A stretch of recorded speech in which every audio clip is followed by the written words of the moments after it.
Hello everyone, ਜਿਵੇਂ ਕਿ ਆਪਾਂ ਲਾਸਟ ਵੀਡੀਓ ਦੇ ਵਿੱਚ ਦੇਖਿਆ ਸੀ AWS ਅਕਾਊਂਟ ਕਿਵੇਂ ਬਣਾਈਦਾ ਹੈ। ਅੱਜ ਆਪਾਂ ਸਿੱਖਦੇ ਹਾਂ ਜਦੋਂ AWS ਅਕਾਊਂਟ ਬਣ ਜਾਂਦਾ ਹੈ ਉਸ ਤੋਂ ਬਾਅਦ ਆਪਾਂ ਨੂੰ ਕੀ ਸੈਟਅਪ ਕਰਨ ਦੀ ਲੋੜ ਪੈਂਦੀ ਹੈ। ਸੋ ਸਭ ਤੋਂ ਪਹਿਲੀ ਚੀਜ਼ ਜੋ ਤੁਸੀਂ ਸਭ ਧਿਆਨ 'ਚ ਰੱਖਣੀ ਹੈ ਕਿ ਜੋ AWS ਅਕਾਊਂਟ ਬਣਾਇਆ ਉਹਦੇ ਨਾਲ ਤੁਸੀਂ MFA ਅਟੈਚ ਕਰਨਾ ਹੈ ਰੂਟ ਅਕਾਊਂਟ ਦੇ ਨਾਲ। ਰੂਟ ਅਕਾਊਂਟ ਕੀ ਹੁੰਦਾ? Main account. ਇਸ ਅਕਾਊਂਟ ਦੇ ਵਿੱਚੋਂ ਆਪਾਂ ਹੋਰ ਯੂਜ਼ਰ ਹੋਰ ਅਕਾਊਂਟ ਬਣਾ ਸਕਦੇ ਹਾਂ। ਸੋ ਰੂਟ ਅਕਾਊਂਟ ਆਪਣਾ ਮੇਨ ਅਕਾਊਂਟ ਹੁੰਦਾ ਹੈ। ਹਰ ਅਕਾਊਂਟ ਨਾਲ ਵੈਸੇ ਤਾਂ ਹਰ ਯੂਜ਼ਰ ਦੇ ਨਾਲ ਤੁਸੀਂ ਆਪਣਾ ਮਲਟੀ ਫੈਕਟਰ ਅਥੈਂਟੀਕੇਸ਼ਨ ਅਟੈਚ ਕਰਨੀ ਹੈ। ਇਹ ਕੀ ਹੁੰਦੀ ਹੈ ਮਲਟੀ ਫੈਕਟਰ ਅਥੈਂਟੀਕੇਸ਼ਨ? ਇੱਕ ਐਪਲੀਕੇਸ਼ਨ ਆਪਾਂ ਡਾਊਨਲੋਡ ਕਰਦੇ ਹਾਂ ਫੋਨ ਦੇ ਵਿੱਚ। ਫਿਰ ਉਸ ਤੋਂ ਬਾਅਦ ਉਹ ਮੈਂ ਤੁਹਾਨੂੰ ਸੈਟਅਪ ਕਰਨਾ ਸਿਖਾਵਾਂਗੀ। ਉੱਥੇ ਆਪਾਂ ਇੱਕ ਬਾਰਕੋਡ ਸਕੈਨ ਕਰਦੇ ਹਾਂ, ਇਹਦੇ ਵਿੱਚ 6 ਡਿਜਿਟ ਦੇ ਨੰਬਰ ਆਉਣ ਲੱਗ ਪੈਂਦੇ। ਉਹ ਨੰਬਰ ਅਸੀਂ ਭਰਨੇ ਹੁੰਦੇ ਜਦੋਂ ਵੀ ਅਕਾਊਂਟ ਲੌਗਇਨ ਕਰਨਾ। ਇਹ ਸਿਕਿਉਰਿਟੀ ਪ੍ਰੋਵਾਈਡ ਕਰਦਾ ਹੈ ਕਿ ਕੋਈ ਹੋਰ ਆਪਣੇ ਤੋਂ ਬਿਨਾਂ ਕੋਈ ਹੋਰ ਬੰਦਾ ਆਪਣਾ ਅਕਾਊਂਟ ਨਾ ਖੋਲ੍ਹ ਸਕੇ, ਨਹੀਂ ਤਾਂ ਮਿਸਯੂਜ਼ ਕਰ ਲੇਗਾ ਤੁਹਾਡਾ ਅਕਾਊਂਟ ਖੋਲ੍ਹ ਕੇ। ਉਹਦੇ ਉੱਪਰ ਮਸ਼ੀਨਸ ਚਲਾ ਦੇਗਾ 24 ਆਵਰਸ ਦੇ ਲਈ ਚੱਲਦੇ ਰਹੋਗੇ, ਸਾਰਾ ਬਿੱਲ ਤੁਹਾਨੂੰ ਆਏਗਾ। ਠੀਕ ਹੈ। ਉਸ ਤੋਂ ਦੂਸਰੀ ਚੀਜ਼ ਤੁਸੀਂ ਧਿਆਨ 'ਚ ਰੱਖਣੀ ਆ ਕਿ ਤੁਸੀਂ ਕਦੀ ਵੀ ਰੂਟ ਯੂਜ਼ਰ ਦੇ ਨਾਲ ਅਕਾਊਂਟ ਚਲਾਉਣਾ ਨਹੀਂ ਆ। ਰੂਟ ਯੂਜ਼ਰ ਨੂੰ ਸਿਰਫ ਤੁਸੀਂ ਉਦੋਂ ਹੀ ਯੂਜ਼ ਕਰਨਾ ਜਦੋਂ ਤੁਸੀਂ ਕੋਈ ਯੂਜ਼ਰ ਕ੍ਰੀਏਟ ਕਰਨਾ ਜਾਂ ਬਿੱਲ ਭਰਨਾ ਜਾਂ ਹੋਰ ਚੀਜ਼ਾਂ ਦੇਖਣੀਆਂ। ਰੂਟ ਅਕਾਊਂਟ ਨੂੰ ਸਭ ਤੋਂ ਜ਼ਿਆਦਾ ਹੀ ਰੂਟ ਯੂਜ਼ਰ ਨੂੰ ਐਕਸੈਸ ਹੁੰਦਾ। ਇਹ ਦੇਖੋ ਜਿਵੇਂ ਹਾਇਰਾਰਕੀ ਹੁੰਦੀ, ਸਭ ਤੋਂ ਉੱਪਰ ਰੂਟ ਯੂਜ਼ਰ ਹੁੰਦਾ, ਉਸ ਤੋਂ ਅੱਗੇ ਉਹ ਰੂਟ ਅਕਾਊਂਟ ਆਪਣੇ ਅਲੱਗ ਯੂਜ਼ਰ ਬਣਾ ਸਕਦਾ, ਸਿਕਿਉਰਿਟੀ ਦਾ ਯੂਜ਼ਰ ਬਣਾ ਸਕਦਾ, ਐਡਮਿਨ ਯੂਜ਼ਰ ਬਣਾ ਸਕਦਾ, ਜਿਹੜਾ ਰੋਲ ਪ੍ਰੋਵਾਈਡ ਕਰਨਾ ਉਹਦੇ ਅਕੋਰਡਿੰਗਲੀ ਯੂਜ਼ਰ ਬਣਾ ਸਕਦੇ ਹਾਂ। ਪਰ ਆਪਾਂ ਜੋ ਡੇਲੀ ਯੂਜ਼ ਲਈ ਜੋ ਵੀ ਯੂਜ਼ਰ ਬਣਾਵਾਂਗੇ ਉਹਨੂੰ ਐਡਮਿਨ ਯੂਜ਼ਰ ਦਾ ਨਾਮ ਦੇਵਾਂਗੇ। ਕਿ ਜਿਵੇਂ ਮੈਂ ਡੇਲੀ ਰੂਟ ਯੂਜ਼ਰ ਨਹੀਂ ਲੌਗਇਨ ਕਰੂੰਗੀ, ਮੈਂ ਇੱਕ ਨਵਾਂ ਯੂਜ਼ਰ ਬਣਾ ਕੇ ਫਿਰ ਉਹ ਯੂਜ਼ਰ ਨਾਲ ਡੇਲੀ ਲੌਗਇਨ ਕਰਕੇ ਆਪਣਾ ਡੇਲੀ ਦਾ ਕੰਮ ਕਰਿਆ ਕਰੂੰਗੀ। ਤੁਸੀਂ ਵੀ ਉਹੀ ਕਰਨਾ, ਇੱਕ ਅਲੱਗ ਐਡਮਿਨ ਯੂਜ਼ਰ ਬਣਾਉਣਾ ਹੈ। ਠੀਕ ਹੈ। ਉਸ ਤੋਂ ਬਾਅਦ ਨਵੇਂ ਐਡਮਿਨ ਯੂਜ਼ਰ ਨੂੰ ਜਿਹੜਾ ਤੁਸੀਂ ਬਣਾਏ ਦੇ ਨਾ ਆਪਾਂ ਅਟੈਚ ਕਰਨਾ ਸਿੱਖਾਂਗੇ। MFA ਕਿਵੇਂ ਅਟੈਚ ਕਰੀਦਾ, ਫਿਰ ਮੈਂ ਤੁਹਾਨੂੰ ਸਮਝਾਵਾਂਗੀ ਕਿ ਪਹਿਲੇ 12 ਮਹੀਨਿਆਂ ਲਈ ਆਪਾਂ ਨੂੰ ਇਹ ਫ੍ਰੀ ਅਕਾਊਂਟ ਜਿਹੜਾ ਬਣਾਇਆ AWS ਦਾ, ਇਹਦੇ ਪਹਿਲੇ 12 ਮਹੀਨਿਆਂ ਲਈ ਕਿਹੜੀਆਂ ਸਰਵਿਸਿਜ਼ ਫ੍ਰੀ ਨੇ ਔਰ ਕੀ ਫ੍ਰੀ ਹੁੰਦਾ ਹੈ, ਕਿੰਨੇ ਅਮਾਊਂਟ 'ਚ ਫ੍ਰੀ ਹੁੰਦਾ ਹੈ ਤਾਂ ਕਿ ਤੁਹਾਨੂੰ ਬਿੱਲ ਨਾ ਆਵੇ। ਉਸ ਤੋਂ ਬਾਅਦ ਬਿੱਲ ਕਿਵੇਂ ਪੇ ਕਰਨਾ ਉਹਦੇ ਬਾਰੇ ਸਿੱਖਾਂਗੇ ਆਪਾਂ। ਇਹ ਸੀ ਆਪਣੀ ਐਪਲੀਕੇਸ਼ਨ ਦਾ ਨਾਮ ਹੋਏਗਾ ਗੂਗਲ ਅਥੈਂਟੀਕੇਟਰ। ਤੁਹਾਡੇ ਐਂਡਰੋਇਡ ਦੇ ਵਿੱਚ ਵੀ ਹੋਏਗੀ ਔਰ ਆਈਫੋਨ ਦੇ ਵਿੱਚ ਵੀ, ਦੋਨੋਂ 'ਚ ਹੀ ਮਿਲ ਜੇਗੀ। ਇਹ ਟਾਈਪ ਕਰਨਾ ਐਪ ਸਟੋਰ ਜਾਂ ਗੂਗਲ ਪਲੇ ਸਟੋਰ 'ਚ ਜਾ ਕੇ ਗੂਗਲ ਅਥੈਂਟੀਕੇਟਰ ਐਪ ਡਾਊਨਲੋਡ ਕਰ ਲੈਣੀ। ਫਿਰ ਉਹਨੂੰ ਖੋਲ੍ਹਣਾ ਆਪਾਂ। ਜਦੋਂ ਐਪ ਨੂੰ ਇੱਦਾਂ ਦੀ ਦਿਖਣੀ ਆ ਜੇ ਉਹਦੇ ਵਿੱਚ ਪਹਿਲਾਂ ਕੋਈ ਵੀ ਅਕਾਊਂਟ ਤੁਸੀਂ ਐਡ ਨਹੀਂ ਕੀਤਾ ਅਤੇ ਆਹ ਕੁਝ ਤੁਹਾਨੂੰ ਨਹੀਂ ਦਿਖਣਾ, ਤੁਹਾਨੂੰ ਸਿਰਫ ਇਹ ਪਲੱਸ ਦਾ ਸਾਈਨ ਦੇਖਣਾ। ਇਹਦੇ 'ਤੇ ਕਲਿੱਕ ਕਰੋਗੇ ਅਤੇ ਤੁਹਾਨੂੰ ਫਿਰ ਕਹਿਣਾ ਸਕੈਨ ਹੈ ਬਾਰਕੋਡ 'ਤੇ ਕਲਿੱਕ ਕਰੋਗੇ। ਫਿਰ ਉਸ ਤੋਂ ਬਾਅਦ ਤੁਹਾਨੂੰ ਉੱਥੇ ਜੋ ਤੁਹਾਡੇ ਅਕਾਊਂਟ ਦੇ ਵਿੱਚ ਬਾਰਕੋਡ ਆ ਰਿਹਾ ਉਹਨੂੰ ਸਕੈਨ ਕਰਕੇ ਅਤੇ ਅੱਗੇ ਪ੍ਰੋਸੀਡ ਕਰ ਸਕਦੇ। ਸਭ ਤੋਂ ਪਹਿਲਾਂ ਤਾਂ ਯੂਜ਼ਰ ਬਣਾਉਣਾ ਸਿੱਖਦੇ ਹਾਂ ਨਵੇਂ ਅਕਾਊਂਟ ਦੀ। ਜਦੋਂ ਆਪਾਂ ਨਵਾਂ ਅਕਾਊਂਟ ਬਣਾ ਲਿਆ, ਉਹਦੇ ਵਿੱਚ ਲੌਗਇਨ ਕਰ ਲਿਆ, ਉਸ ਤੋਂ ਬਾਅਦ ਤੁਹਾਨੂੰ ਇਹ ਮੇਨ ਪੇਜ ਆਏਗਾ ਜੋ ਮੈਨੇਜਮੈਂਟ ਕੰਸੋਲ ਦਾ। ਇੱਥੋਂ ਸਰਵਿਸਿਜ਼ 'ਤੇ ਕਲਿੱਕ ਕਰੋਗੇ, ਜਿੰਨੀਆਂ ਸਰਵਿਸਿਜ਼ ਸਾਰੀਆਂ ਆਪਾਂ ਸਿੱਖ ਸਕਦੇ ਹਾਂ ਉਹ ਇੱਥੇ ਸ਼ੋਅ ਹੋਣ ਲੱਗ। ਬੇਸਿਕਲੀ ਇਹਨੂੰ ਇੱਕ ਦਿਨ ਲੱਗਦਾ ਜਦੋਂ ਤੁਸੀਂ ਨਵਾਂ ਅਕਾਊਂਟ ਬਣਾਉਂਦੇ ਹੋ। ਇੱਕ ਦਿਨ ਤੁਹਾਨੂੰ ਸਾਰੀਆਂ ਸਰਵਿਸਿਜ਼ ਚਲਾਉਣ ਦੀ ਅਥਾਰਟੀ ਨਹੀਂ ਹੁੰਦੀ। ਫਿਰ ਇੱਕ ਦਿਨ ਬਾਅਦ ਵੈਰੀਫਾਈ ਹੋ ਕੇ ਉਸ ਤੋਂ ਬਾਅਦ ਤੁਸੀਂ ਚਲਾਉਣ ਲੱਗ ਪੈਂਦੇ ਹੋ। ਅਤੇ ਤੁਸੀਂ ਕਾਲ ਦੀ ਵੇਟ ਕਰੋਗੇ, ਇੱਕ ਕਾਲ ਆਏਗੀ ਤੁਹਾਨੂੰ ਐਮਾਜ਼ਨ ਵੱਲੋਂ ਕਿ ਤੁਸੀਂ ਇਹ ਅਕਾਊਂਟ ਬਣਾਇਆ ਹੈ, ਇਹਦੇ 'ਤੇ ਤੁਸੀਂ ਸਰਵਿਸਿਜ਼ ਕੰਟੀਨਿਊ ਕਰ ਸਕਦੇ ਹੋ। ਤਾਂ ਸਭ ਤੋਂ ਪਹਿਲਾਂ ਆਪਾਂ ਕੀ ਕਰਨਾ, ਪਹਿਲਾਂ ਇਹਦੇ ਵਿੱਚ ਜਾ ਕੇ MFA ਅਟੈਚ ਕਰਨਾ। MFA multi factor authentication. ਉਹ ਕਰਨ ਲਈ IM 'ਤੇ ਜਾਣਾ। IM ਦੀ ਫੁੱਲ ਫਾਰਮ ਹੁੰਦੀ ਆ ਆਈਡੈਂਟੀਟੀ ਐਂਡ ਐਕਸੈਸ ਮੈਨੇਜਰ। ਇੱਥੇ ਤੁਹਾਨੂੰ ਜਦੋਂ ਤੁਸੀਂ ਪਹਿਲੀ ਵਾਰ ਆ ਡੈਸ਼ਬੋਰਡ ਖੋਲੋਗੇ, ਇੱਥੇ ਆਏ create root MFA for root user. ਮੈਂ ਪਹਿਲਾਂ ਹੀ ਕ੍ਰੀਏਟ ਕੀਤਾ ਹੋਇਆ ਇਸ ਲਈ ਮੇਰਾ ਗ੍ਰੀਨ ਟਿਕ ਆ ਰਿਹਾ। ਤੁਹਾਡਾ ਨਹੀਂ ਹੋਏਗਾ ਤਾਂ ਤੁਸੀਂ ਕਰਨਾ ਹੈ। ਇਹ ਮੈਂ ਹੁਣੇ ਤੁਹਾਨੂੰ ਨਵਾਂ ਯੂਜ਼ਰ ਬਣਾ ਕੇ ਸਿਖਾਵਾਂਗੀ। ਇਹ ਨਵਾਂ ਯੂਜ਼ਰ ਬਣਾਉਣ ਲਈ ਇੱਥੇ ਯੂਜ਼ਰਸ 'ਤੇ ਜਾ ਕੇ ਕਲਿੱਕ ਕਰਨਾ। ਇੱਥੇ ਜਿਵੇਂ ਮੇਰੇ ਕੋਲ ਆ ਰਿਹਾ ਇੱਕ ਯੂਜ਼ਰ ਪਹਿਲਾਂ ਹੀ ਬਣਿਆ ਹੋਇਆ। ਹੁਣ ਆਪਾਂ ਇੱਥੇ ਐਡ ਯੂਜ਼ਰ 'ਤੇ ਕਲਿੱਕ ਕਰਾਂਗੇ ਨਵਾਂ ਯੂਜ਼ਰ ਬਣਾਉਣ ਲਈ। ਯੂਜ਼ਰ ਦਾ ਨੇਮ ਰੱਖਣਾ ਆਪਾਂ ਐਡਮਿਨ। ਜਿਵੇਂ ਕਿ ਆਪਾਂ ਹਰ ਵਾਰੀ ਇਸ ਯੂਜ਼ਰ ਤੋਂ ਹੀ ਲੌਗਇਨ ਕਰਿਆ ਕਰਨਾ, ਬਾਰ ਆਪਾਂ ਰੂਟ ਯੂਜ਼ਰ ਤੋਂ ਲੌਗਇਨ ਨਹੀਂ ਕਰਨਾ। ਇੱਥੇ 2 ਆਪਸ਼ਨ ਆ ਰਹੀਆਂ ਨੇ ਆਪਣੇ ਕੋਲ, ਇੱਕ ਪ੍ਰੋਗਰਾਮੈਟਿਕ ਐਕਸੈਸ ਔਰ ਇੱਕ ਕੰਸੋਲ ਐਕਸੈਸ। ਕੰਸੋਲ ਐਕਸੈਸ ਮਤਲਬ ਆ ਜਿਵੇਂ ਤੁਸੀਂ ਖੋਲ੍ਹ ਕੇ AWS ਅਕਾਊਂਟ ਇਹਦੇ ਵਿੱਚ ਪਾਸਵਰਡ ਪਾਉਂਦੇ, ਇਹਨੂੰ ਕੰਸੋਲ ਐਕਸੈਸ ਕਹਿੰਦੇ ਆ। ਇਹ ਵਾਲਾ ਐਕਸੈਸ ਤੁਹਾਨੂੰ ਮੈਂ ਬਾਅਦ ਵਿੱਚ ਸਮਝਾਵਾਂਗੀ ਕੀ ਹੁੰਦਾ ਹੈ। ਹਜੇ ਆਪਾਂ ਪਾਸਵਰਡ ਵਾਲਾ ਬਣਾਉਣੇ। ਪਾਸਵਰਡ 'ਤੇ ਕਲਿੱਕ ਕਰਦੇ ਹਾਂ, ਦੋਨੇ ਵੀ ਕਰ ਸਕਦੇ ਹਾਂ ਅਤੇ ਪਾਸਵਰਡ ਵਾਲਾ ਵੀ ਇਕੱਲਾ ਵੀ ਕਰ ਸਕਦੇ। ਮੈਂ ਜੇ ਤੁਹਾਨੂੰ ਪਾਸਵਰਡ ਵਾਲਾ ਇਕੱਲਾ ਬਣਾ ਕੇ ਸਿਖਾਉਂਦੀ ਹਾਂ। ਹੁਣ ਇਹ 'ਚ ਦੋ ਤਰ੍ਹਾਂ ਦੇ ਪਾਸਵਰਡ ਆ ਰਹੇ ਆ, ਆਟੋ ਜਨਰੇਟਿਡ ਪਾਸਵਰਡ ਜਾਂ ਫਿਰ ਕਸਟਮ ਪਾਸਵਰਡ। ਆਟੋ ਜਨਰੇਟਿਡ ਮਤਲਬ ਆਟੋਮੈਟਿਕਲੀ ਉਹ ਤੁਹਾਨੂੰ ਕੋਈ ਪਾਸਵਰਡ ਬਣਾ ਕੇ ਦੇਵੇਗਾ, ਉਹੀ ਪਾਸਵਰਡ ਤੁਸੀਂ ਪਾਓਗੇ, ਤੁਹਾਨੂੰ AWS ਬਣਾ ਕੇ ਦੇਊਗਾ। ਪਰ ਆਪਾਂ ਕਸਟਮ ਪਾਸਵਰਡ ਬਣਾਉਣਾ ਸਿੱਖਦੇ ਹਾਂ, ਕਿਵੇਂ ਬਣਾ ਸਕਦੇ ਹਾਂ। ਜਿਵੇਂ ਮੈਂ ਇੱਥੇ ਕਸਟਮ ਪਾਸਵਰਡ 'ਤੇ ਕਲਿੱਕ ਕਰਾਂਗੀ, ਸ਼ੋ ਪਾਸਵਰਡ ਸਿਰਫ ਤੁਹਾਨੂੰ ਦਿਖਾਉਣ ਲਈ ਮੈਂ ਕਰ ਰਹੀ ਹਾਂ। ABCD $1 2 3 4 ਇੱਦਾਂ ਮੈਂ ਇੱਕ ਪਾਸਵਰਡ ਰੱਖ ਲਿਆ। ਤੁਸੀਂ ਵੀ ਇੱਦਾਂ ਦਾ ਕੋਈ ਆਪਣੀ ਮਰਜ਼ੀ ਨਾਲ ਸੇਮ ਹੀ ਨਾ ਰੱਖਿਓ, ਥੋੜ੍ਹਾ ਸਟਰੋਂਗ ਪਾਸਵਰਡ ਰੱਖਿਓ। ਬਸ ਇੱਕ ਚੀਜ਼ ਧਿਆਨ ਰੱਖਣੀ ਹੈ, ਉਹਦੇ ਵਿੱਚ 8 ਕਰੈਕਟਰ ਹੋਣੇ ਚਾਹੀਦੇ ਟੋਟਲ, 8 ਜਾਂ 8 ਤੋਂ ਜ਼ਿਆਦਾ। ਅਤੇ ਉਹਦੇ ਵਿੱਚ ਕੁਛ ABC ਦੇ ਲੈਟਰ, ਕੁਛ 1 2 3 ਔਰ ਇੱਕ ਤੁਹਾਡਾ ਸਾਈਨ ਹੋਣਾ ਚਾਹੀਦਾ, ਸਪੈਸ਼ਲ ਕਰੈਕਟਰ ਕਹਿੰਦੇ ਨੇ। ਉਸ ਤੋਂ ਬਾਅਦ ਮੈਂ ਇਹ ਵਾਲਾ ਸਿਲੈਕਟ ਕਰਨਾ, ਜੇ ਆਪਾਂ ਪਹਿਲੀ ਵਾਰ ਲੌਗਇਨ ਕਰੀਏ ਤਾਂ ਉਹ ਆਹ ਵਾਲੇ ਪਾਸਵਰਡ ਨੂੰ ਪਾ ਕੇ ਫਿਰ ਉਹ ਕਹੇਗਾ ਨਵਾਂ ਪਾਸਵਰਡ ਬਣਾ ਲਓ। ਇਹ ਜੇ ਟਿਕ ਕਰਦੇ ਆ, ਜੇ ਇਹ ਟਿਕ ਆਪਾਂ ਨਹੀਂ ਕਰਦੇ ਫਿਰ ਇਹੀ ਸੇਮ ਪਾਸਵਰਡ ਹਰ ਵਾਰੀ ਆਪਾਂ ਯੂਜ਼ ਕਰਾਂਗੇ। ਪਰ ਮੈਨੂੰ ਟਿਕ ਕਰਕੇ ਦਿਖਾਉਣੀ ਆ ਤੁਹਾਨੂੰ ਆਪਾਂ ਕਿਵੇਂ ਨਵਾਂ ਪਾਸਵਰਡ ਬਣਾਵਾਂਗੇ। Next permissions. ਹੁਣ ਇੱਥੇ ਆਪਾਂ ਪਰਮਿਸ਼ਨ ਅਟੈਚ ਕਰਨੀਆਂ ਵਾ। ਅਟੈਚ ਐਗਜ਼ਿਸਟਿੰਗ ਪੋਲਿਸੀ 'ਤੇ ਕਲਿੱਕ ਕਰਨਾ, ਐਡਮਿਨ ਐਕਸੈਸ ਫਸਟ ਹੀ ਆ ਰਿਹਾ, ਹੁਣ ਐਡਮਿਨ ਐਕਸੈਸ ਇਹ ਦੇਣਾ। ਇਹਨੂੰ ਇਹ ਕਰਕੇ ਨੈਕਸਟ ਟੈਗ 'ਤੇ ਕਲਿੱਕ ਕਰ ਦੇਣਾ। ਫਿਰ ਇਹ ਟੈਗਸ ਦਾ ਟੈਗ ਪਾਉਣ ਦੀ ਆਪਸ਼ਨ ਹੈ, ਬਟ ਆਪਾਂ ਟੈਗ ਨਹੀਂ ਪਾਵਾਂਗੇ, ਇਹਨੂੰ ਨੈਕਸਟ ਕਰਾਂਗੇ ਸਿੱਧਾ। ਹੁਣ ਇੱਥੇ ਰਿਵਿਊ ਆ ਗਿਆ, ਤੁਹਾਡੀ ਯੂਜ਼ਰ ਦਾ ਨੇਮ ਐਡਮਿਨ ਹੈ, ਉਹਨੂੰ ਤੁਸੀਂ ਐਕਸੈਸ ਕਿਹੜਾ ਦਿੱਤਾ ਹੋਇਆ, ਪਾਸਵਰਡ ਵਾਲਾ ਐਕਸੈਸ ਦਿੱਤਾ ਹੋਇਆ ਕੰਸੋਲ 'ਤੇ ਲੌਗਇਨ ਕਰਨ ਵਾਲਾ। ਪਾਸਵਰਡ ਟਾਈਪ ਕਿਹੜਾ ਰੱਖਿਆ, ਕਸਟਮ ਪਾਸਵਰਡ ਰੱਖਿਆ ਵਾ। ਰੀਸੈਟ ਮਤਲਬ ਜਦੋਂ ਪਹਿਲੀ ਵਾਰ ਤੁਸੀਂ ਲੌਗਇਨ ਕਰੋਗੇ ਤੁਸੀਂ ਪਾਸਵਰਡ ਨਵਾਂ ਬਣਾਓਗੇ, ਯੈਸ। ਉਸ ਤੋਂ ਬਾਅਦ ਆਪਾਂ ਪਰਮਿਸ਼ਨ ਸਮਰੀ ਕੀ ਦਿੱਤੀਆਂ ਹੋਈਆਂ ਨੂੰ, ਐਡਮਿਨ ਐਕਸੈਸ ਦਿੱਤਾ ਹੈ ਔਰ IM ਯੂਜ਼ਰ ਚੇਂਜ ਪਾਸਵਰਡ ਦੇ, ਇਹ ਦੋ ਇਹਨੂੰ ਪਰਮਿਸ਼ਨ ਦਿੱਤੀਆਂ ਹੋਈਆਂ। ਕ੍ਰੀਏਟ ਯੂਜ਼ਰ ਕਰਾਂਗੇ ਆਪਾਂ। ਹੁਣ ਜਾਂ ਤਾਂ ਤੁਸੀਂ ਈਮੇਲ ਵੀ ਸੈਂਡ ਕਰ ਸਕਦੇ ਹੋ ਜੇ ਕਿਸੇ ਨਵੇਂ ਨੂੰ, ਜਾਂ ਫਿਰ ਤੁਹਾਨੂੰ ਇਹ ਲਿੰਕ ਮਿਲ ਜਾਂਦੀ ਆ, ਜਿਹਨੂੰ ਵੀ ਤੁਸੀਂ ਨਵਾਂ ਜਿਹਦੇ ਲਈ ਬਣਾਇਆ ਉਹਨੂੰ ਇਹ ਲਿੰਕ ਦੇ ਸਕਦੇ ਹੋ। ਕਾਪੀ ਕਰਕੇ ਲਿੰਕ ਉਹਨੂੰ ਸੈਂਡ ਕਰ ਸਕਦੇ ਹੋ ਈਮੇਲ ਰਾਹੀਂ ਜਾਂ ਮੈਸੇਜ ਕਰ ਸਕਦੇ ਹੋ। ਇਹ ਤੁਹਾਡਾ ਅਕਾਊਂਟ ਦਾ ਨੰਬਰ ਹੈ, ਅਕਾਊਂਟ ID ਹੈ, ਇਹ ਯਾਦ ਰੱਖਣੀ ਹੈ ਤੁਸੀਂ। ਹੁਣ ਮੈਂ ਇਹ ਵਾਲੀ 'ਤੇ ਡਾਇਰੈਕਟ ਹੀ ਕਲਿੱਕ ਕਰਨੀ, ਓਪਨ ਲਿੰਕ ਇਨ ਨਿਊ ਟੈਬ। ਅਤੇ ਦੇਖਿਓ ਇਹਦਾ ਕੀ ਮਤਲਬ ਹੈ, ਤੁਹਾਡੀ 12 ਡਿਜਿਟ ਦੀ ਜੋ ਅਕਾਊਂਟ ID ਹੈ ਉਹ ਆਟੋਮੈਟਿਕਲੀ ਫਿਲ ਹੋਈ ਆ ਰਹੀ ਹੈ। ਹੁਣ ਤੁਸੀਂ ਕੀ ਕਰੋਗੇ, ਇੱਥੇ ਆਪਣੇ IM ਯੂਜ਼ਰ, ਜੋ ਤੁਸੀਂ ਯੂਜ਼ਰ ਦਾ ਨੇਮ ਰੱਖਿਆ ਸੀ ਉਹ ਲਿਖੋਗੇ। ਮੈਂ ਐਡਮਿਨ ਰੱਖਿਆ ਸੀ, ਮੈਂ ਐਡਮਿਨ ਲਿਖ ਦਿੱਤਾ। ਪਾਸਵਰਡ ਜੋ ਵੀ ਮੈਂ ਰੱਖਿਆ ਸੀ ਉਹ ਪਾਵਾਂਗੀ, ਠੀਕ ਹੈ। ਉਸ ਤੋਂ ਬਾਅਦ ਮੈਂ ਸਾਈਨ ਇਨ ਕਰ ਦਾਂਗੀ। ਹੁਣ ਦੇਖੋ ਆਪਾਂ ਕਲਿੱਕ ਕੀਤਾ ਸੀ ਨਾ ਕਿ ਪਹਿਲੀ ਵਾਰ ਲੌਗਇਨ ਕਰੀਏ ਤਾਂ ਪਾਸਵਰਡ ਚੇਂਜ ਕਰਨ ਦੀ ਆਪਸ਼ਨ ਆਵੇ। ਹੁਣ ਆਪਾਂ ਨੂੰ ਇਹੀ ਆਪਸ਼ਨ ਆ ਰਹੀ ਹੈ। ਤੁਸੀਂ ਇਹ ਆਪਣਾ ਅਕਾਊਂਟ ID ਕਿਤੇ ਕਾਪੀ ਕਰਕੇ ਜਾਂ ਸੇਵ ਕਰਕੇ ਰੱਖ ਸਕਦੇ ਹੋ, ਕਿਉਂਕਿ ਤੁਹਾਨੂੰ ਬਾਰ-ਬਾਰ ਅਕਾਊਂਟ ID ਮੰਗੇਗਾ ਜਦੋਂ ਤੁਸੀਂ IM ਯੂਜ਼ਰ ਦੇ ਵਿੱਚ ਲੌਗਇਨ ਕਰੋਗੇ। ਉਸ ਤੋਂ ਬਾਅਦ ਯੂਜ਼ਰ ਦਾ ਨੇਮ ਇਹ ਹੈ, ਪਾਸਵਰਡ ਪਾਉਂਦੇ ਹਾਂ ਆਪਾਂ, ਠੀਕ ਹੈ। ਨਵਾਂ ਪਾਸਵਰਡ ਮੈਂ ਰੱਖ ਲਿਆ। ਹੁਣ ਕਨਫਰਮ ਪਾਸਵਰਡ ਚੇਂਜ, ਇਹ ਪਾਸਵਰਡ ਆਪਣਾ ਲਿਖ ਲਿਓ। ਹੁਣ ਜਿਵੇਂ ਇੱਥੇ ਲਿਖਿਆ ਆ ਗਿਆ ਕਿ ਤੁਸੀਂ ਐਡਮਿਨ ਯੂਜ਼ਰ ਨਾਲ ਲੌਗਇਨ ਹੋ, ਇਹ ਵਾਲੇ ਅਕਾਊਂਟ ਦੇ ਵਿੱਚ ਪੂਰੀ ਡਿਟੇਲ ਲਿਖੀ ਆ ਗਈ ਹੈ, ਠੀਕ ਹੈ। ਇੱਦਾਂ ਤੁਸੀਂ ਹੁਣ ਇਹਦੇ ਵਿੱਚ ਜਾ ਕੇ ਤੁਸੀਂ ਸਭ ਤੋਂ ਪਹਿਲਾਂ IM 'ਚ ਜਾਣਾ MFA ਸੈਟਅਪ ਕਰਨ ਲਈ, ਠੀਕ ਹੈ। ਹੁਣ ਇਹ ਕੀ ਕਹਿ ਰਿਹਾ ਤੁਹਾਡਾ, ਐਡ MFA ਫੋਰ ਯੋਰ ਸੈਲਫ, ਕਹਿੰਦਾ ਕਿ ਰੂਟ ਲਈ ਤਾਂ ਆਲਰੇਡੀ MFA ਲੱਗਾ ਹੋਇਆ, ਐਡ MFA ਫੋਰ ਯੋਰ ਸੈਲਫ। ਅਤੇ ਆਪਾਂ ਇਹਦੇ 'ਤੇ ਕਲਿੱਕ ਕਰਾਂਗੇ ਐਡ MFA। ਜਿਵੇਂ ਤੁਸੀਂ ਐਡ MFA 'ਤੇ ਕਲਿੱਕ ਕਰੋਗੇ, ਡਾਊਨ ਜਾਓ, ਬਿਲਕੁਲ ਡਾਊਨ ਜਾਓ, ਇੱਥੇ ਇੱਕ ਆਪਸ਼ਨ ਆ ਰਹੀ ਹੈ assign MFA device multi factor authentication. ਇਹਦੇ 'ਤੇ ਕਲਿੱਕ ਕਰੋਗੇ ਤੁਸੀਂ। ਪਹਿਲੀ ਆਪਸ਼ਨ ਸਿਲੈਕਟ ਕਰਨੀ ਆ ਵਰਚੁਅਲ MFA ਡਿਵਾਈਸ। ਇਹਦਾ ਮਤਲਬ ਕਿ ਤੁਹਾਡਾ ਮੋਬਾਈਲ ਡਿਵਾਈਸ ਜਿਹੜਾ ਉਹ ਤੁਸੀਂ ਆਪਣਾ ਉਹਦੇ ਵਿੱਚ ਇੱਕ ਅਥੈਂਟੀਕੇਟਰ ਐਪ ਡਾਊਨਲੋਡ ਕਰੋਗੇ।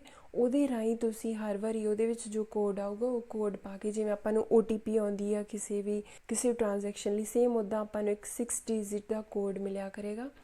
ਉਹ ਆਪਾਂ ਪਾ ਕੇ ਹੀ ਅਕਾਊਂਟ 'ਚ ਲੌਗਇਨ ਕਰਾਂਗੇ ਤਾਂ ਕਿ ਕੋਈ ਹੋਰ ਨਾ ਆਪਣਾ ਯੂਜ਼ ਕਰ ਸਕੇ। ਉਹ ਐਪ ਸਿਰਫ ਆਪਣੇ ਮੋਬਾਈਲ ਫੋਨ 'ਚ ਹੀ ਰਹੇਗੀ।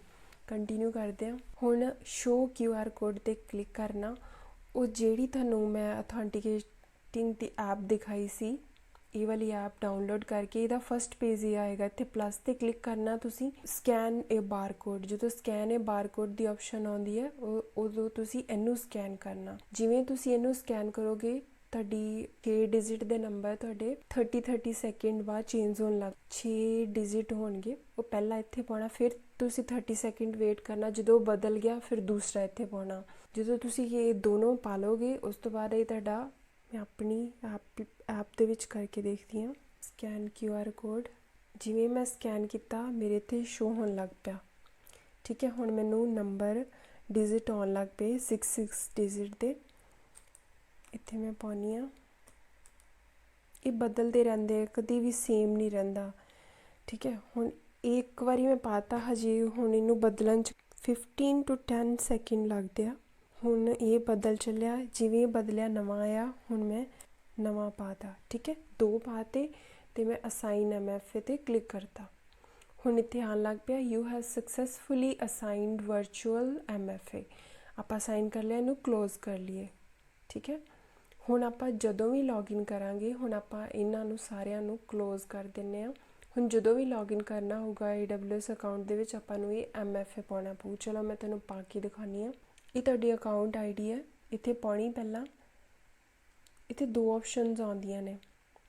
ਸਭ ਤੋਂ ਪਹਿਲਾਂ ਮੈਂ ਤੁਹਾਨੂੰ ਦਿਖਾਉਂਦੀ, ਜਦੋਂ ਸਾਈਨ ਇਨ ਕਰਦੇ, ਹਾਂ ਜਦੋਂ main sign in the page ਆਉਂਦਾ ਉੱਥੇ 2 ਆਪਸ਼ਨ ਆਉਂਦੀਆਂ, ਇਹ ਰੂਟ ਯੂਜ਼ਰ ਨਾਲ ਲੌਗਇਨ ਕਰੋ ਜਾਂ IM ਯੂਜ਼ਰ ਨਾਲ ਕਰੋ। ਅਤੇ ਆਪਾਂ ਕਿਹਦੇ ਨਾਲ ਕਰਨਾ, IM ਯੂਜ਼ਰ ਨਾਲ। ਠੀਕ ਹੈ, 12 ਡਿਜਿਟ ਪਾ ਕੇ ਫਿਰ ਨੈਕਸਟ ਕਰਨਾ। ਹੁਣ ਇਹ ਤੁਹਾਨੂੰ IM ਯੂਜ਼ਰ ਦਾ ਨੇਮ ਪੁੱਛੂਗਾ। ਆਪਣੇ IM ਯੂਜ਼ਰ ਦਾ ਨੇਮ ਸੀ ਐਡਮਿਨ ਲਿਖ ਕੇ, ਫਿਰ ਉਸ ਤੋਂ ਬਾਅਦ ਪਾਸਵਰਡ ਪੁੱਛੂਗਾ। ਜੋ ਤੁਸੀਂ ਪਾਸਵਰਡ ਚੇਂਜ ਕਰਕੇ ਪਾਇਆ ਸੀ ਉਹ ਇੱਥੇ ਲਿਖ ਦਿਓ।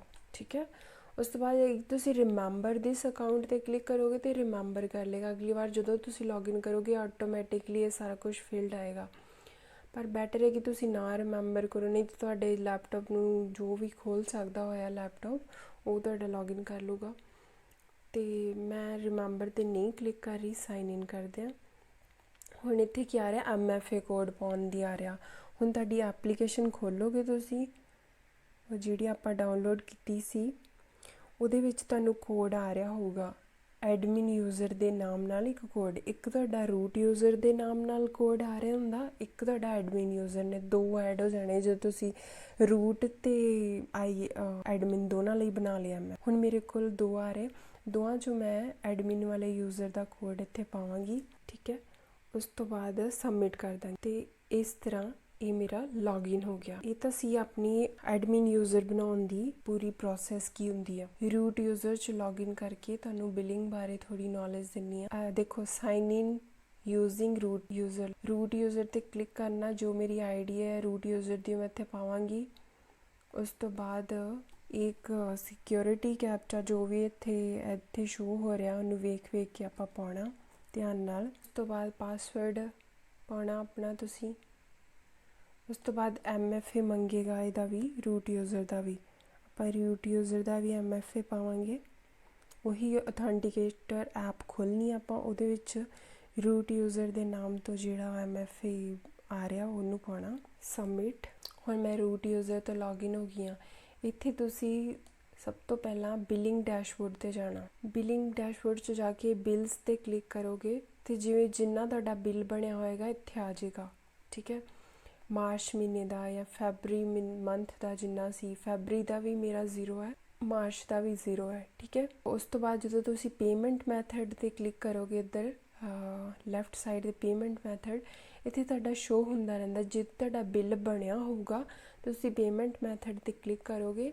ਉਸ ਤੋਂ ਬਾਅਦ ਇੱਥੇ ਮੇਕ ਪੇਮੈਂਟ, ਜੇ ਤਾਂ ਤੁਹਾਡਾ ਕੋਈ ਬਿੱਲ ਹੋਊਗਾ ਇੱਥੇ ਸ਼ੋ ਹੋਣ ਲੱਗ ਪਊ। ਇਹਦੇ ਵਿੱਚ ਹਜੇ ਮੇਰਾ ਕੋਈ ਬਿੱਲ ਨਹੀਂ, ਇਸ ਲਈ ਸ਼ੋ ਨਹੀਂ ਹੋ ਰਿਹਾ। ਮੈਂ ਤੁਹਾਨੂੰ ਦੂਸਰੇ ਅਕਾਊਂਟ ਦਾ, ਠੀਕ ਹੈ, ਇੱਥੇ ਸਭ ਤੋਂ ਪਹਿਲਾਂ ਆਪਾਂ ਬਿਲਿੰਗ ਹੋਮ 'ਤੇ ਜਾਂਦੇ ਹਾਂ। ਠੀਕ ਹੈ, ਇਸ ਤੋਂ ਬਾਅਦ ਨੀਚੇ ਇੱਧਰ ਬਿਲਿੰਗ ਪੇਮੈਂਟ ਮੈਥਡ 'ਤੇ ਮੇਕ ਪੇਮੈਂਟ 'ਤੇ ਕਲਿੱਕ ਕਰਾਂਗੇ। ਹੁਣ ਕੀ ਕਹਿ ਰਿਹਾ, ਪੇਮੈਂਟ ਓਵਰਡਿਊ। ਤੁਹਾਡੀ ਇੱਕ ਪੇਮੈਂਟ ਓਵਰਡਿਊ ਹੈ, ਜਿਵੇਂ ਮੈਨੂੰ ਇੱਥੇ ਸ਼ੋ ਹੋ ਰਹੀ ਹੈ। ਫੈਬਰੀ ਦੀ ਤੁਹਾਡੀ ਪੇਮੈਂਟ ਓਵਰਡਿਊ ਹੈ, ਇੰਨਾ ਬਿੱਲ ਹੈ ਦਾ 102 ਰੁਪਏ, 1.36 USD ਡਾਲਰ। ਮੈਂ ਕੀ ਕਰਾਂਗੀ, ਮੈਂ ਵੈਰੀਫਾਈ ਐਂਡ ਪੇ 'ਤੇ ਕਲਿੱਕ ਕਰਾਂਗੀ। ਜਿਹੜਾ ਮੇਰਾ ਜੋ ਵੀ ਕ੍ਰੈਡਿਟ ਕਾਰਡ ਮੈਂ ਅਕਾਊਂਟ ਬਣਾਉਂਦੇ ਟਾਈਮ ਪਾਇਆ ਸੀ ਉਹ ਇੱਥੇ ਸੇਵ ਹੋਇਆ ਹੋਏਗਾ ਨਾ, ਆਟੋਮੈਟਿਕਲੀ ਉਹਦਾ ਤੁਹਾਨੂੰ CVV ਨੰਬਰ ਪੁੱਛੇਗਾ। CVV ਨੰਬਰ ਤੁਸੀਂ ਇੱਥੇ ਪਾਓ। ਉਹਦੇ ਜਿਵੇਂ ਮੈਂ CVV ਨੰਬਰ ਪਾਇਆ, ਫਿਰ ਮੈਂ ਕੰਪਲੀਟ ਪੇਮੈਂਟ 'ਤੇ ਕਲਿੱਕ ਕਰਨਾ। ठीक है। इत्थे तुहाडा शो होण लग पिया भी 102 रुपए कट्टे जा रहे तुहाडे एस कार्ड दे विचों। ਇੰਨੀ ਡੇਟ ਨੂੰ 3 ਮਾਰਚ ਨੂੰ ਪੇਮੈਂਟ ਹੋ ਰਹੀ ਆ, ਇੰਨੀ ਤੁਸੀਂ OTP ਪਾ ਕੇ ਸਬਮਿਟ। ਇਹ ਥੋੜਾ ਟਾਈਮ ਲਗਾਏਗਾ, ਪੇਮੈਂਟ ਤੁਹਾਡੀ ਰਿਸੀਵ ਹੋ ਜਾਏਗੀ। ਇੱਥੇ ਤੁਹਾਡਾ ਆਉਣ ਲੱਗ ਪਿਆ thank you your order has been placed. ਕਿ ਮੇਰਾ 12 ਮਹੀਨਿਆਂ ਦਾ ਪਹਿਲਾਂ ਹੀ ਲੈਪਸ ਹੋ ਚੁੱਕਿਆ ਸੀ ਫ੍ਰੀ ਟੀਅਰ ਦੇ ਵਿੱਚ, ਜੋ ਆਪਾਂ ਨੂੰ 12 ਮਹੀਨੇ ਦੀਆਂ ਸਰਵਿਸਿਜ਼ ਫ੍ਰੀ 'ਚ ਮਿਲਦੀਆਂ। ਇਸ ਲਈ ਮੇਰਾ ਥੋੜ੍ਹਾ ਬਹੁਤ ਇੰਨਾ ਕੁ 100 ਰੁਪਏ ਮਹੀਨੇ ਦਾ ਬਿੱਲ ਬਣ ਜਾਂਦਾ, ਪਰ ਤੁਹਾਡਾ ਨਹੀਂ ਬਣੇਗਾ ਕਿਉਂਕਿ ਤੁਹਾਡਾ ਹਜੇ ਨਿਊ ਅਕਾਊਂਟ ਹੈ।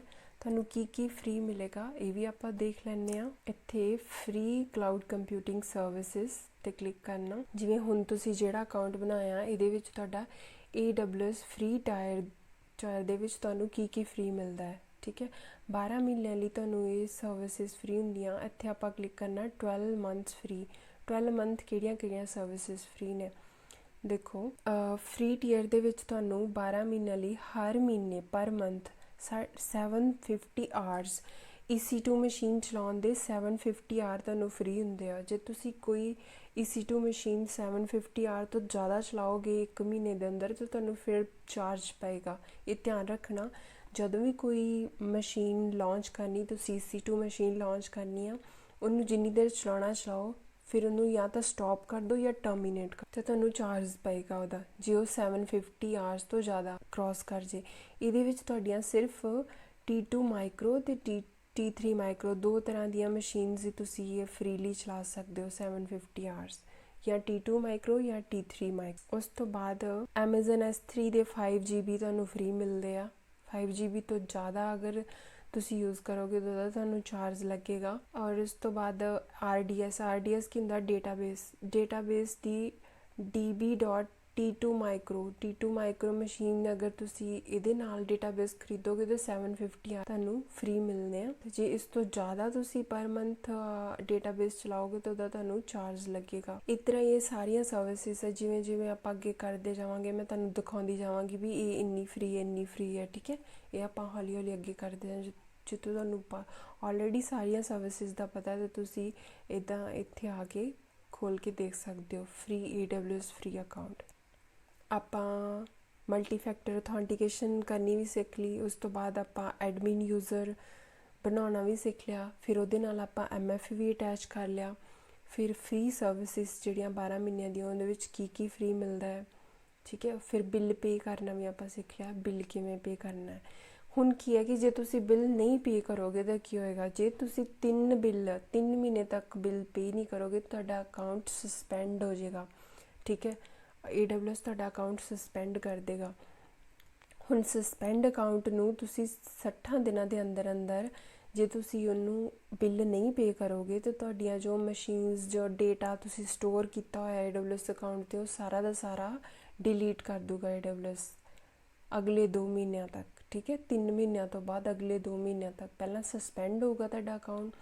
ਉਸ ਤੋਂ ਬਾਅਦ ਸਸਪੈਂਡ ਅਕਾਊਂਟ ਨੂੰ ਜੇ ਤੁਸੀਂ ਨਹੀਂ ਕਰੋਗੇ, ਬਿੱਲ ਨਹੀਂ ਪੇ ਕਰੋਗੇ, ਤਾਂ ਫਿਰ ਤੁਹਾਡਾ ਡੇਟਾ ਸਾਰਾ ਲਾਸ ਹੋ ਜਾਏਗਾ। ਉਸ ਤੋਂ ਬਾਅਦ ਜੇ ਤੁਸੀਂ 150 ਡੇਜ਼ ਤੱਕ, ਮਤਲਬ 5 ਮਹੀਨੇ ਤੁਸੀਂ ਸਸਪੈਂਡਡ ਅਕਾਊਂਟ ਤੁਹਾਡਾ ਪਿਆ ਹੈ, ਤੁਹਾਡਾ AWS ਅਕਾਊਂਟ ਆਟੋਮੈਟਿਕਲੀ ਟਰਮੀਨੇਟ ਹੋ ਜਾਏਗਾ, ਬੰਦ ਕਰ ਦੇਗਾ AWS ਤੁਹਾਡੇ ਅਕਾਊਂਟ ਨੂੰ 5 ਮਹੀਨਿਆਂ ਸਪੈਂਡ ਹੋਣ ਤੋਂ।